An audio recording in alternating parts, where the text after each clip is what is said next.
അഭിവന്ദ്യനായ Sayyid Hyderali Shihab Thangal Thiruvananthapuram law academy സമരവുമായി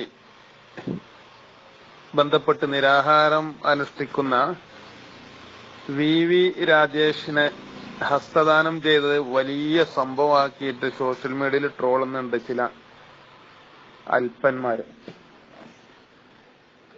എന്താണ് അവിടെ നടക്കുന്ന സമരമെന്നും ആ സംഭവം എന്താണ് എന്നും നമ്മൾ ഒന്ന് വിലയിരുത്തി മനസ്സിലാക്കണ്ടേ. കേരളത്തിന്റെ പൊതു സ്വത്തായ ഭൂമി ഒരു കുടുംബം സ്വന്തം പോലെ കൈകാര്യം ചെയ്യാണ്, സ്വന്തമാക്കി തന്നെ വെച്ചിരിക്കുകയാണ്. അത് തിരിച്ചു പിടിക്കണം എന്നാണ് ഒരാവശ്യം. വേറൊന്ന്, ലക്ഷ്മി നായർ എന്ന് പറയുന്ന അവിടുത്തെ പ്രിൻസിപ്പൽ അവർ നടത്തുന്ന മനുഷ്യാവകാശ ലംഘനം, ആ കോളേജിലെ വിദ്യാർത്ഥികളോട്, പെൺകുട്ടികളടക്കമുള്ളവരോട് ഉള്ള പെരുമാറ്റം, അവിടുത്തെ പിന്നോക്ക ജാതിക്കാരെ അധിക്ഷേപിക്കുന്ന അടക്കമുള്ള ഒരു വലിയ വിഷയമാണത്. കേരളം മുഴുവൻ ശ്രദ്ധ കേന്ദ്രീകരിച്ചൊരു വലിയ വിഷയം. ആ സമരം ഇങ്ങനെ നടക്കുമ്പോൾ ആ സമരത്തിന്റെ മൂർധന്യത്തിൽ ഈ SFI പതുക്കെ ഉൾവലിഞ്ഞു. പിണറായിയുടെ ചോറ്റുപട്ടാളമായി കേരളത്തിലെ SFI മാറി എന്ന് അതിൽ നിന്ന് നമ്മൾ മനസ്സിലാക്കി. കമ്മ്യൂണിസ്റ്റ് പാർട്ടിക്ക് അവിടെ നാരായണൻ നായരോടും കോയിലക്കോട് കൃഷ്ണൻ നായരോടും ഒക്കെയുള്ള ബന്ധവും, ലക്ഷ്മി നായർക്ക് ഈ ഭരണത്തിന്റെ ഇടനാഴികളിലും ഉപജാപക സംഘങ്ങളിലും ഒക്കെയുള്ള സ്വാധീനമൊക്കെ എല്ലാവർക്കും അറിയാം. അതനുസരിച്ച് CPM അവിടെ ഒരു കളി കളിക്കുന്നുണ്ട്. CPI പോലും ആ സമരത്തിൽ നിന്ന് ഒരു ഇഞ്ച് പിന്മാറിയിട്ടില്ല. അവിടെ കോൺഗ്രസ് നേതാവ് മുൻ KPCC പ്രസിഡന്റ് K മുരളീധരൻ ഈ പ്രശ്നവുമായി സമരത്തിലാണ്.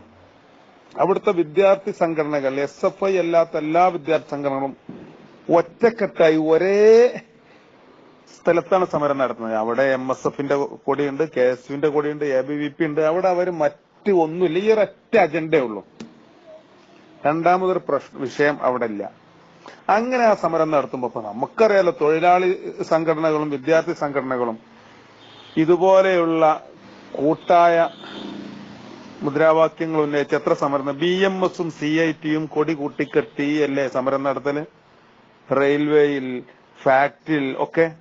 എന്താണ് ആ ഇഷ്യൂ ആണ്, ഇഷ്യൂ ബേസ്ഡ് ആണ് അവിടെ. പക്ഷെ തങ്ങൾ എന്നിട്ടും BJPയുടെ സമരത്തെ അനുകൂലിക്കുകയോ അതിനെ വിഷയമൊന്നും ചെയ്തിട്ടില്ല. അവിടെ K മുരളീധരന്റെ സമരപ്പന്തലിലേക്ക് പോകുമ്പോ പരിക്ഷീണിതനായി കിടക്കുന്ന VV രാജേഷ് കൈനീട്ടിയപ്പോ പാണക്കാട് തങ്ങള് കൈ കൊടുത്തിട്ടുണ്ട്. അതിലെന്താ തെറ്റുള്ളത്?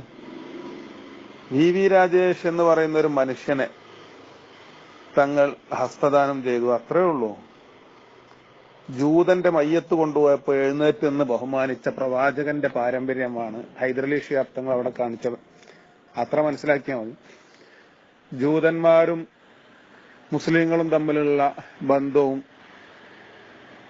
അവരുമായിട്ടുള്ള കൂടിച്ചേരലും കൂട്ടുകൂടലും ഒക്കെ എന്താണ് എന്ന് വിശദമായി പഠിപ്പിച്ചു തന്ന പ്രവാചകൻ. ജൂതന്മാരെ വിശ്വസിക്കരുത്, അവരുമായി നിങ്ങൾ കൂട്ടുകച്ചവടം പോലും നടത്തരുത്, അവരെ ഒരിക്കലും നിങ്ങൾ ഫോളോ ചെയ്യരുത് എന്ന് കർശനമായി വിലക്കിയ പ്രവാചകൻ ജൂതന്റെ മയ്യത്ത് കൊണ്ടുപോയപ്പോ എഴുന്നേറ്റ് നിന്നപ്പോ സഹാബികൾ പറഞ്ഞു, പ്രവാചകരെ, അത് അങ്ങേക്ക് ആട്ടുമാംസത്തിൽ വിഷം തന്ന് കൊല്ലാൻ ശ്രമിച്ച ജൂതസംഘത്തിലെ പ്രഗത്ഭനാണല്ലോ, പ്രമുഖനാണല്ലോ, എന്നാലും അതൊരു മനുഷ്യനാണ് എന്നാണ് പറഞ്ഞത്.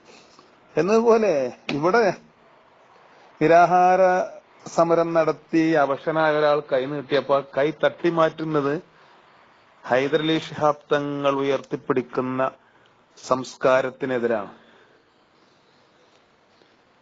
അപ്പൊ ആ സാംസ്കാരികമായ ഗരിമയാണ് തങ്ങൾ അവിടെ കാണിച്ചത്. പിന്നെ ലീഗിനെ ഫാസിസ്റ്റ് വിരോധം പഠിപ്പിക്കാൻ ഇവരാരും വളർന്നിട്ടില്ല. അപ്പൊ ഈ പഠിപ്പിക്കണമല്ലോ, ബഹറിൽ മുസല്ലയിട്ട് നമസ്കരിച്ചാലും RSSനെ വിശ്വസിക്കാൻ പറ്റില്ല എന്ന് തന്നെയാണ് ഞങ്ങളുടെ നിലപാട്. അതിലെന്താ തർക്കമുള്ളത്? ഇന്ത്യയിൽ 2 അംഗങ്ങൾ മാത്രം ഉണ്ടായിരുന്ന BJPയെ മഹാത്മാഗാന്ധിയുടെ വധത്തോടനുബന്ധിച്ച് ഈ രാജ്യം അസ്പൃശ്യമാക്കി മാറ്റി നിർത്തിയ RSSനെ അന്ധമായ കോൺഗ്രസ് വിരോധത്തിന്റെ പേരിൽ സംയുക്ത വിധായക് ദൾ മുന്നണി ഉണ്ടാക്കി, സംയുക്ത പ്രതിപക്ഷ മുന്നണി ഉണ്ടാക്കി കൂടെ കൂട്ടി അവർക്ക് മാന്യത നൽകിയത് ഇന്ത്യയിലെ കമ്മ്യൂണിസ്റ്റുകാരല്ലേ. ഇന്ത്യയിൽ RSS എന്നീ രാജ്യത്തിന്റെ നെറുകയിലിരിക്കാൻ മാത്രം പ്രാപ്തമാക്കിയത്, അവർക്ക് അംഗീകാരം ഉണ്ടാക്കി കൊടുത്ത് അവരെ കൂടെ കൂട്ടി അവർക്ക് ജനകീയ സ്വാധീനം ഉണ്ടാക്കി കൊടുത്തതിന്റെ പാപക്കറ അറേബ്യയിലെ മുഴുവൻ സുഗന്ധങ്ങൾ കൊണ്ടുവന്ന് കഴുകിയാലും കമ്മ്യൂണിസ്റ്റുകാരന്റെ കയ്യിൽ നിന്ന് പോകില്ല. പിന്നെ SDPIക്കാരന്റെ വർത്താനം ഞങ്ങളോട് പറയണ്ട. ഈ കലക്കവെള്ളത്തിൽ മീൻ പിടിക്കാൻ നടക്കുന്ന SDPIക്കാരുടെ കാര്യം അത് എല്ലാവർക്കും അറിയാവുന്നതാണ്. അപ്പൊ ഇവിടെ നമ്മൾ ഈ കാര്യത്തെ വസ്തുതയോടുകൂടി വസ്തുനിഷ്ഠമായി മനസ്സിലാക്കണം. അഭിവന്ദനായ സയ്യിദ് ഹൈദരലി ശിഹാബ് തങ്ങളെ പോലെയുള്ള മഹാനായ ഒരു വ്യക്തിത്വത്തെ മലയാളക്കരക്കറിയാം, അദ്ദേഹത്തിന്റെ പ്രസ്ഥാനത്തെ മലയാളക്കരക്കറിയാം.